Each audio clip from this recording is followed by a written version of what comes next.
भारत आज का जो है बहुत ही महत्वपूर्ण सेशन चल रहा है आपका, जिससे हमारी हर क्लास आपके लिए बहुत महत्वपूर्ण होती है। इस तरीके है ज्योग्राफ़ी में जो है मैंने इंडियन ज्योग्राफ़ी में आपको जो है लगभग 6-7 क्लास पढ़ा चुके हैं, जिसमें से आपका हिमालय का विभाजन चल रहा था।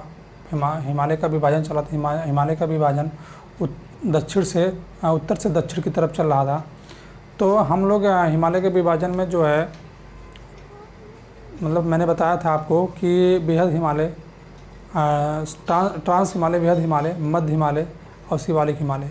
हम लोग जो है मध्य हिमालय तक पढ़ लिए हैं। आ जाते हैं शिवालिक हिमालय के बारे में पढ़ेंगे। इसके बारे में पढ़ेंगे। इसके बाद हम पढ़ेंगे जो है, ये तो था हमारे पर्वतीय क्षेत्र, जो हिमालय पर्वतीय क्षेत्र का विभाजन उत्तर से दक्षिण की तरफ था। इसके बाद हम लोग प्रदेशी विभाजन पढ़ेंगे, जो है प्रदेशी जो पश्चिम से पूर्व की तरह है जो है, ये भी पढ़ेंगे।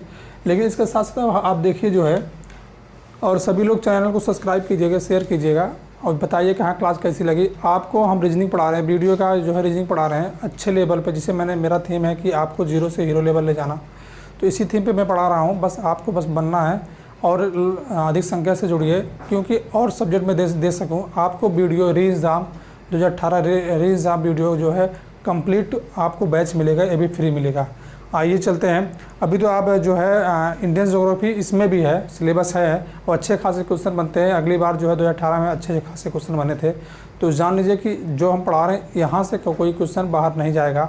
और साथ साथ आप लोग जितने भी लोग हैं सब लोग देख रहे हैं और अपने दोस्तों तक पहुँचाइए ज़रूर। आते हैं सीधे जो आते पहुँचते हैं, क्योंकि क्लास लंबी हो जाती है तो इसके कारण जो है थोड़ी सी परेशानी होती है। इसके बाद एक क्लास के बाद रीजनिंग क्लास आपकी चलेगी, लेकिन आप इस क्लास को जो है कंटिन्यू करते हैं। और मेरे साथ साथ मैं मैपिंग से पढ़ा रहा हूँ आपको कि आपके दिमाग में थोड़ा जगह बनाया जाए, क्योंकि आपके दिमाग में जगह बन के जो है एक सेव हो जाएगा, मेमोरी की तरह एक सेव हो जाता है, पेन ड्राइव में जिस तरीके से सेव किया जाता है। तो आप एग्ज़ाम हॉल में जाएंगे तो बहुत ही बेहतरीन तरीके से, जब भी क्वेश्चन आपके सामने आएगा तो आप बेहतरीन तरीके से कर जाएंगे। बस आपको पढ़ना है और जिस तरीके मैं पढ़ा रहा हूँ इस तरीके को अपनाना, मतलब इसी तरीके से जो है आप भी जो है नोट्स बनाइए और उसके साथ साथ पढ़िए, क्योंकि मैं मैपिंग से बता रहा हूँ। बस आपको समझना है, करना है, इससे बाहर कहीं क्वेश्चन जाना नहीं है, इतना जान लीजिए। बस आते हैं सीधे पॉइंट पे। जैसे मैंने बताया कि शिवालिक हिमालय कि हम लोग जो है ट्रांस हिमालय, बृहद हिमालय और मध्य हिमालय पढ़ चुके थे। मैंने बताया कि ट्रांस हिमालय किस तरीके है, बृहद हिमालय के बारे में बता दिया। और इसके बाद कल जो है कल की क्लास पहली वाली जिसके पहली क्लास हो चुकी है, तो मैंने मध्य के हिमालय बता दिया। यही लास्ट बचा था शिवालिक हिमालय। इसके बाद हम आएंगे हिमालय के पश्चिम से पूर्व के विभाजन की तरफ आएंगे। हम शिवालिक हिमालय के बारे में पढ़ेंगे। यह नवीन जो है पर्वत मतलब उत्तर से दक्षिण से भौगोलिक माना जाता है, नवीन पर्वत माना जाता है। क्योंकि मैंने आपको बताया था वलित के बारे में बताया था कि वलय क्या होता है। क्योंकि मैंने बताया था कि जो है इस तरीके पर्वत श्रृंखला है। ये हो गया बृहद हिमालय, ये हो गया मध्य हिमालय, ये हो गया जो है शिवालिक हिमालय, जिसमें कुछ मैदानी भाग भी आती है। लेकिन आप इतना समझिए पहले, कहने का मतलब हिमालय पर्वत की सबसे दक्षिणी भौगोलिक क्षेत्र, जिसका युवा के नाम से जाना था, जब इसका बाद में निर्माण होगा और पर्वत से इस पर्वत में जो है बाद में निर्माण हुआ, तो कहने का मतलब सबसे युवा हुआ कि नहीं हुआ, इसीलिए इसे युवा विभाग कहा जाता है। और ये इसको जो है पश्चिम से पूरब की तरफ फैला भी है। पश्चिम मैंने देखिए नीचे मैंने मैप बनाया है। मैं पहले ही दिन आपको मैप बना के बताया भी था कि किस तरीके जो फैला है, इस तरीके फैला है। लेकिन जो है इस तरीके फैला, लेकिन जो इसका जो है मैंने बताया कि पर्वत श्रृंखला को बांटा गया है, वो उत्तर से दक्षिण तरफ बांटा गया। तो इस तरीके बांटा गया उत्तर से दक्षिण की तरफ। अभी मैं बताऊंगा पूर्व से पश्चिम से पूर्व की तरफ बताऊंगा, बस इतना समझिए पहले। इसके बाद हम आते हैं, कहने का मतलब पश्चिम से पूर्व तरफ फैला हुआ है। इस तरीके देखिए फैला हुआ मैंने बनाया है, ये समझ लीजिए। पहले मैंने बताया है ट्रांस हिमालय, देखिए 4 भागों में खींचा है। ट्रांस हिमालय, बृहद हिमालय, मध्य हिमालय, शिवालिक। हम यही पढ़ रहे हैं शिवालिक हिमालय। इसकी ऊंचाई जो है, इसकी लगभग ऊंचाई जो है 800 मीटर से लेकर 1200 मीटर लगभग है। और ये इसका विस्तार पाकिस्तान के सुलेमान पहाड़ी से भारत और म्यांमार के बीच में सीमा बनाने वाली एक आराकाम जो है पर्वत है वहाँ तक जो है फैली है।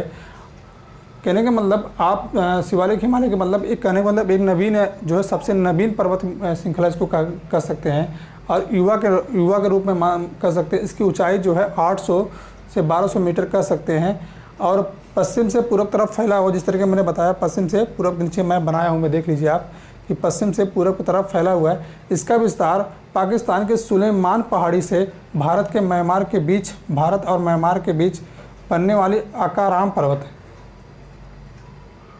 आराकाम है, आराकाम पर्वत तक फैला है। कहने का मतलब शिवालिक के इतना ही पूछता है, खाली शिवालिक के बहुत पूछ लेगा कि सबसे नवीन पर्वत कौन है, तो आपका नवीन पर्वत के हिमालय पर्वत के जो है यही शिवालिक के इतना ही पूछता है। अब बहुत पूछ लेगा, इसका विस्तार पूछ लेगा यही पूछता है। लेकिन ये चीज़ें मैंने बता दे, हो सके नया क्वेश्चन बनाया तो आप जो है चूक जाएंगे तो गड़बड़ है, क्योंकि कुछ नया क्वेश्चन तो बनते हैं, इसीलिए मैंने दो तीन पॉइंट और मैंने इसमें डाल दिया, लेकिन इससे ज़्यादा नहीं पूछेगा तो जान लीजिए। फिर आते हैं और एक चीज़ और पढ़िए, मैंने ये ट्रांस हिमालय, बेहद हिमालय, मध्य हिमालय, शिवालिक हिमालय के बीच में जो जैसे ट्रांस हिमालय के बेहद हिमालय के जो है बीच में जो अरे कहने का मतलब जो दोनों को बांटती है इसे क्या बोलते हैं। नया क्वेश्चन इसी से बनते हैं, इसे क्या बोलते हैं। और बेहद हिमालय, मध्य हिमालय के बीच में जो बांटती है इसे क्या बोलते हैं, क्योंकि इस तरीके मैंने बताया कि इस तरीके पर्वत श्रृंखला है, इस तरीके पर्वत श्रृंखला, तो कहने का मतलब जो बीच में बांटती है तो इसे क्या बोलते हैं, तो इस तरीके मैंने बनाया है। तो इसे देखिए ट्रांस हिमालय, अगर क्वेश्चन आता है ट्रांस हिमालय और बेहद हिमालय के जो रेखा मतलब बांटती है, जो एक दूसरे को बांटती है, तो इसे क्या बोलते हैं, तो संचार जोन कहते हैं, सचर जोन कहते हैं। इसके बाद पूछ ले बेहद हिमालय के मतलब अगर पूछ ले बेहद हिमालय के, मध्य हिमालय के, तो मेन सेंट्रल थ्रस्ट के नाम से जाना जाता है, जो एक दूसरे को अलग करती है। और फिर अगर शिवालिक और मध्य हिमालय पूछ लिया, मध्य हिमालय या शिवालिक पूछ लिया, तो मेन सीमांत के नाम से जाना जाता है। कहने का मतलब आप इस जान लीजिए, ट्रांस हिमालय को, बेहद हिमालय को सचर जोन जो है अलग करता है, और बेहद हिमालय को मध्य हिमालय के जो है मेन सेंट्रल ट्रस्ट जो है अलग करता है, और मध्य हिमालय और शिवालिक हिमालय को जो मेन सीमांत अलग करता है। ये चीज़ें पूछी जाती है, बहुत इंपॉर्टेंट चीज़ें हैं, आप इसको थोड़ा नोट कीजिएगा। अब आते हैं सीधे जो है हिमालय को जो पश्चिम के पूर्व तरफ प्रादेशिक विभाजन मैंने बताया था कि पर्वत श्रृंखला विभाजन था। प्रादेशिक मतलब जो प्रदेश में जो है विभाजित किया गया है, जिस तरीके प्रदेश में जाए, देखिए आपने देखा होगा मैंने बनाया है, यहाँ लिखा भी है जो है कि पंजाब हिमालय व कश्मीर हिमालय, कुमायूं हिमालय, नेपाल हिमालय, असम हिमालय। कहने का मतलब प्रादेशिक और पश्चिम से पूरब की तरह जो है बांटा गया है। कहने का मतलब इस तरीके देखिए कि रेखा खींची गई है, देखिए आप, मैंने बनाया भी है, रेखा खींचा गया है, क्योंकि इसके बारे में मैंने बताया था कि पंजाब और जम्मू कश्मीर हिमालय, इसके बाद आता है कुमायूं हिमालय, इसके बाद आता है नेपाल का क्षेत्र पड़ता है, इसके बाद असम का क्षेत्र पड़ता है। फिर आते हैं, आपको बताते हैं थोड़ा सा, आप यहाँ तक जानिए। इसके बाद अभी थोड़ा सा मैं बना दे रहा हूँ तो आपको समझ में आएगा।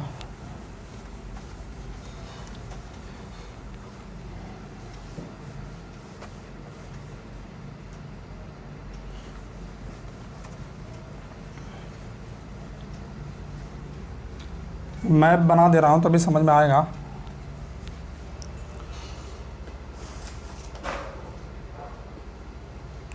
नदियों के आधार पर हिमालय का विभाजन नोट कीजिएगा।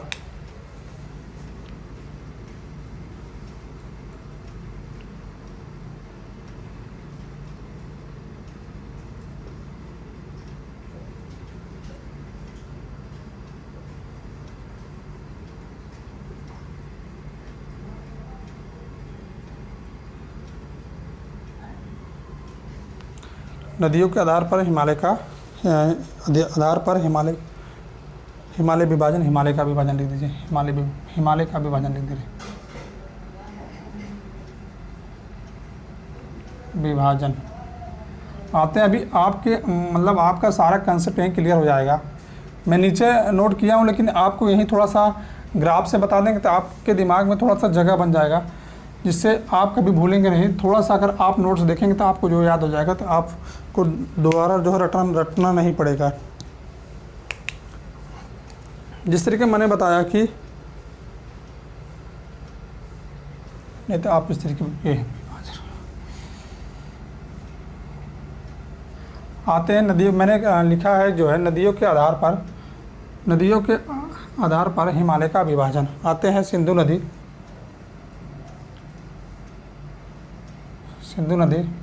सतलुज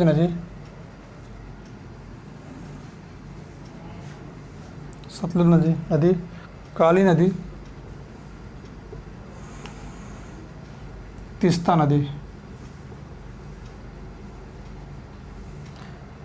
नदी, दिहांग जो है ब्रह्मपुत्र नदी को कहते हैं, असम में कहते हैं।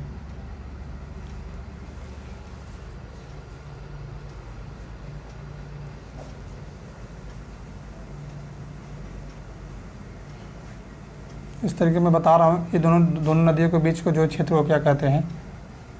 नदियों के आधार पर विभाजन मैंने ऊपर नोट भी कराया है।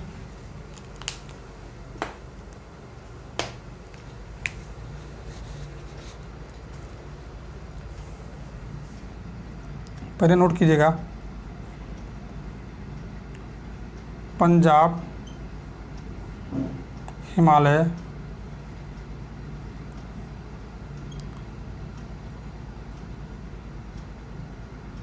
या वाह लिख दे रहे हैं, कश्मीर, हिमालय। मैंने नीचे नोट किया है लेकिन आपको कंफ्यूजन ना हो। इसके बाद आता है कुमायूं हिमालय, इसके बाद आता है नेपाल हिमालय। इसके बीच के जो है दोनों नदियों के बीच मध्य जो पड़ता है नेपाल हिमालय।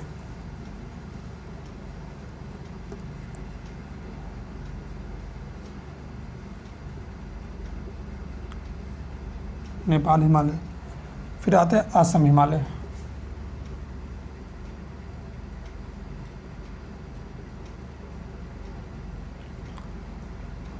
असम हिमालय कहने का मतलब मैंने बताया आपको नदियों के आधार पर हिमालय का विभाजन। देखिए सिंधु नदी है, सतलुज नदी है, काली नदी, तीस्ता नदी, दिहांग नदी है। ये ब्रह्मपुत्र को दिहांग कहा जाता है। इसके बाद सिंधु नदी और सतलुज नदी के जो है बीच में जो है पंजाब व कश्मीर हिमालय पड़ता है। तीस्ता मतलब करेंगे मतलब सतलुज और काली नदी के जो है बीच में कुमायूं हिमालय पड़ता है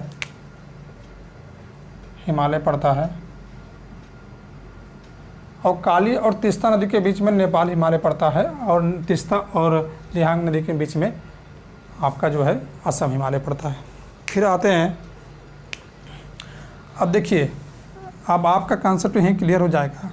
मैंने यहाँ नोट किया है पंजाब और कश्मीर जो है, पंजाब और कश्मीर हिमालय, इसकी लंबाई जो है 560 किलोमीटर, लगभग 560 किलोमीटर। या यहाँ पर जो है केसर की खेती भी की जाती है। एकमात्र जो है जम्मू कश्मीर ऐसा राज्य है जो है जहाँ जो है केसर की खेती की जाती है। जो जफरान खेती होती है, जो इसके मतलब फूल इसके ऊपरी भाग को जो है केसर उगता है, तो वहीं होता है। मैंने नोट किया है, आप नोट कर लीजिएगा कि केसर खेती की जाती है जो जम्मू कश्मीर में की जाती है। ठीक है, अब आते हैं इसमें पढ़ते हैं हम लोग कि इसे बीच में माउंट एवरेस्ट,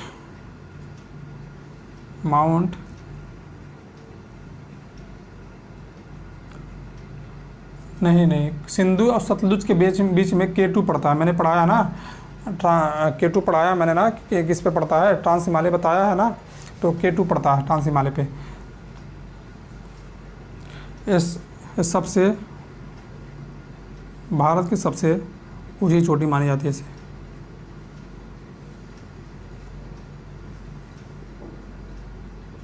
मैंने पढ़ा दिया लेकिन आपको जो है नोट कराने के लिए कि आपका कॉन्सेप्ट थोड़ा क्लियर हो जाए। और सतलुज और काली नदी जो है, सतलुज और काली नदी के कुमायूं हिमालय में क्या है, कुमायूं हिमालय में क्या है, मैंने नीचे नोट कराया है कि सतलुज नदी और काली नदी के बीच, देखिए सतलुज नदी काली नदी के बीच में उत्तराखंड, ये क्षेत्र उत्तराखंड में पाया जाता है। इसकी मैंने कल ही मैंने पढ़ाया था इसके बारे में जो बताया था। लेकिन वो पर्वत श्रृंखला मतलब हिमालय पर्वत का जो है बांटा हुआ भाग था, मतलब उत्तर से दक्षिण की तरफ जो है। लेकिन ये जो है पूरब से पश्चिम जो है प्रादेशिक जो है विभाजन है और नदियों के आधार पर। तो आप आइए इस पे आप मतलब इसमें पढ़े थे आप, इसमें देखिए कि सतलुज जो है काली नदी के बीच में जो है उत्तराखंड पड़ता है। इसकी लंबाई लगभग 320 किलोमीटर है, जिसमें नंदा देवी, केदारनाथ, मैंने कल ही पढ़ाया था, केदारनाथ, बद्रीनाथ प्रमुख चोटियाँ पाई जाती हैं। मैंने कल ही बताया था, यहाँ नोट भी कर दे रहे हैं।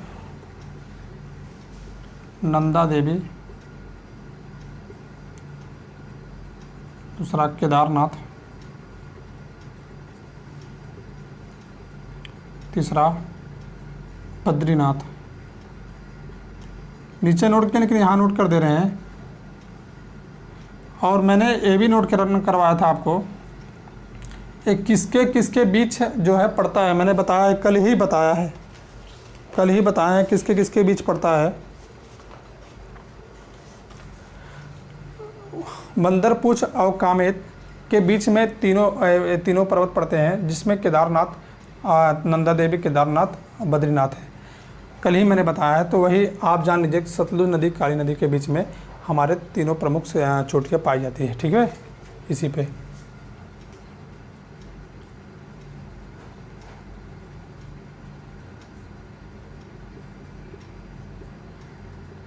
अभी आगे सब अभी पढ़ाएंगे आगे सब। अभी तो विभाजन पढ़ा रहे हैं, अभी पर्वत पढ़ाएंगे, पठार पढ़ाएंगे, तो इसमें सब नदियाँ बताएंगे। तो अलग अलग कॉन्सेप्ट आपका और क्लियर होगा। ये तो आप जान लीजिए कि आपको थोड़ा सा टच करते हुए चल रहे हैं, क्योंकि जो चीज़ें बीच में आकर दोबारा जो है आप पढ़ेंगे और वही इसका नाम आ जाएगा, तो आपका जो है दिमाग में फट से जो है आपके दिमाग में आ जाएगा, कॉन्सेप्ट क्लियर हो जाएगा कि हाँ वहाँ पढ़े, सर ने पढ़ाया था, वहाँ पढ़े हैं। ठीक है, फिर आते हैं नेपाल हिमालय में। तो नेपाल हिमालय मैंने यहाँ पर लिखा है, इसका विस्तार जो है, इसका विस्तार 800 किलोमीटर है। और एक काली नदी और तीस्ता नदी, देखिए मैंने लिखा है ना, काली नदी तीस्ता नदी के बीच में के मध्य में पड़ता है। इसमें माउंट एवरेस्ट, कंचनजंगा प्रमुख, माउंट एवरेस्ट, कंचनजंगा इसी में जो है, इस जो नदी के बीच में पड़ता है। आप इसको जाने कि इसका इम्पोर्टेंट यही है, माउंट चाहे वैसे लिख दीजिए,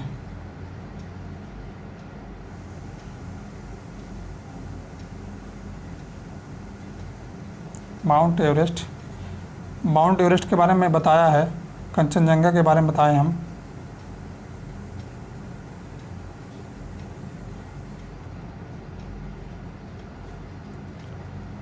ये दोनों प्रमुख चोटियाँ जो है पाई जाती है।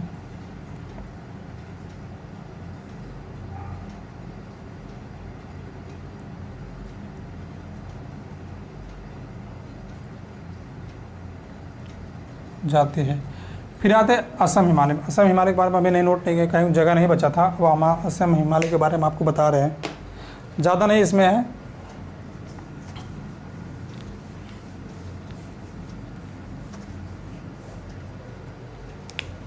सब नोट बनाइएगा, क्योंकि इस ग्राफ को मैंने पढ़ाने के मतलब आपको समझ लीजिए कि आप कभी भूलेगा नहीं और इससे बाहर क्वेश्चन नहीं आने हैं। आप इसको समझिए। इसका विस्तार यहाँ मैंने नोट कराया है कि तीस्ता नदी की जो है दिहांग नदी के बीच में पड़ता है। तो आप इसको यहाँ नोट ना करके यहीं नोट कर लीजिए। इसका विस्तार जो है, इसका नदी मैंने बताया कि इसके दिहांग को ब्रह्मपुत्र नदी की जो है मध्य, मतलब कहने का मतलब तीस्ता नदी और दिहांग नदी, मतलब कहने का मतलब इसका नाम दिहांग ब्रह्मपुत्र नदी, जो भारत में ब्रह्मपुत्र के नाम से जाना जाता है। ये असम, इसके दोनों बीच में असम हिमालय पड़ते हैं। असम हिमालय जिसका जो है लंबाई, इसका विस्तार लंबाई, इसका विस्तार लंबाई 720 से 750 किलोमीटर इसमें और कुछ खास नहीं है, बस इतना ही पूछा जाता है। ये भी पूछा नहीं जाता, खाली इतना पूछ लेते हैं कि तीस्ता नदी और दिहांग नदी के बीच में कौन सा हिमालय पड़ता है, तो आप क्या बताएंगे? असम हिमालय पड़ता है, यही बताएंगे और ज़्यादा कुछ इसमें नहीं पूछा जाता है। लेकिन आपको एक बार मैं और फिर दोबारा जो है रिविज़न करवा दे रहा हूँ। आप देखिए, अगर आता है पूछ लेता है आपको इस तरीके पूछता है कि सिंधु नदी सतलुज नदी के बीच में कौन सा हिमालय पड़ता है, तो आप पंजाब व कश्मीर हिमालय बताएंगे। और बताएंगे अगर ये पूछ लिया कि K2 जो है सबसे ऊंची चोटी, भारत की सबसे ऊंची चोटी है, उसे जो है किन दो नदियों के बीच में आता है, तो आप क्या बताएंगे? सतलुज और सिंधु नदी के बीच में आता है। और अगर यही पूछ लिया सतलुज और काली नदी के जो है बीच में कौन सा हिमालय आता है, तो कुमायूं हिमालय बताएंगे। और पूछ लिया कि नंदा देवी केदारनाथ बद्रीनाथ की जो है किन दो नदियों के बीच में स्थित है, तो आप बताइए सतलुज और काली नदी के बीच में। जो प्रमुख चोटियाँ हैं जो उत्तराखंड में पड़ता है, यहाँ मैं लिख दे रहा हूँ, मैं यहाँ नोट कराया फिर दोबारा लिख दे रहा हूँ यहाँ से, तो यूके उत्तराखंड में पड़ता है। कल इसके बारे में पढ़ाएं, समझ लीजिए दोबारा रिवीजन हो रहा है, लेकिन अभी यहाँ प्रादेशिक विभाजन है तो आपको बताना है। अब यही पूछ लिया कि काली तीस्ता नदी के बीच में कौन सा हिमालय पड़ता है, तो आप ये जान लीजिए कि नेपाल जो है, नेपाल हिमालय जो माउंट एवरेस्ट, कंचनजंगा और नेपाल हिमालय माउंट एवरेस्ट, नेपाल में माउंट एवरेस्ट के नाम पे मैंने बताया था, इसको सागर माथा बुलाते हैं। और कल ही मैं पढ़ाया था, इस चीज़ें नोट करवाया था, आप इसको देखिएगा। फिर इसमें कंचनजंगा जो इसमें प्रमुख चोटियाँ पाई जाती है, जो कंचनजंगा इसी दो नदी के बीच में मिलता है, काली और तीस्ता नदी के बीच में। और इतना जान लीजिए तीस्ता और दिहांग नदी के बीच में असम हिमालय पड़ता है, जो विस्तार है उसका विस्तार है 720 से लेकर 750 तक किलोमीटर तक है। अगर पूछ रहे हैं आपको कि असम हिमालय किन नदियों के दो बीच में पड़ता है, तो आप क्या बताएंगे? तीस्ता नदी और दिहांग नदी के बीच में पड़ता है। आपका कंसेप्ट यही क्लियर होता है। और हम लोग मतलब विभाजन आज सब समाप्त कर दिए हैं। ज्योग्राफी का जो है विभाजन हम लोग समान भौतिक इसका जो है विस्तार सब कुछ आज समाप्त कर दिए हैं। नेक्स्ट टॉपिक आपके जो है, अगर अपने इच्छा अनुसार पढ़ना चाहते हैं तो आप कमेंट बॉक्स बताइए, नहीं तो आप ग्रुप में, टेलीग्राम ग्रुप में जुड़ जाइए और बताइए कि हाँ सर यही पढ़ाइए। लेकिन मेरे अनुसार से आप पढ़ेंगे तो ठीक रहेगा, लेकिन अगर आप अपने अनुसार से पढ़ना तभी कमेंट करके बता सकते हैं। अगर जिसमें बहुमत रहेगा वही हम पढ़ाएंगे, ठीक है। और साथ में जितने लोग देख रहे हैं सब लोग चैनल को सब्सक्राइब कीजिएगा और अपने दोस्तों तक पहुंचाइए। अभी मैं जो है इसके बाद जो है आपका क्लास जो है रीजनिंग क्लास लिया जाएगा। और अगर बीच में जो है 2-3 दिन अगर आपकी क्लास बाधित रहती है तो आप परेशान मत होइएगा। आपका अभी एग्ज़ाम डेट नहीं आया है और रीजनिंग के लिए 2018 री एग्ज़ाम वीडियो का जो है एग्ज़ाम डेट नहीं आया। लेकिन इतना जान लीजिए कि जब एग्ज़ाम डेट आएगा तो आपको कम से कम 45 से या 50 दिन मिलेंगे। तो अगर इसके पहले हम लोग को जो है सिलेबस कवर करना, जिस तरीके हम सुपर टेट का जो है आप मैथ का सिलेबस कवर कर लिया, तो इस तरीके आपको इस जो है रीजनिंग का भी जो है सिलेबस को कवर करना है। और अगर एग्ज़ाम डेट आ जाते तो इस बीच में जो है हम आपको जो है टेस्ट भी देंगे लाइव, और साथ में जितना भी जो है सिलेबस है सब कवर कराएंगे। लेकिन आपको जो है अधिक संख्या में जुड़ना होगा, क्योंकि अधिक संख्या में जुड़ेंगे तभी आप लाभ उठा पाएंगे, तब आपको हम लाभ पहुंचा पाएंगे।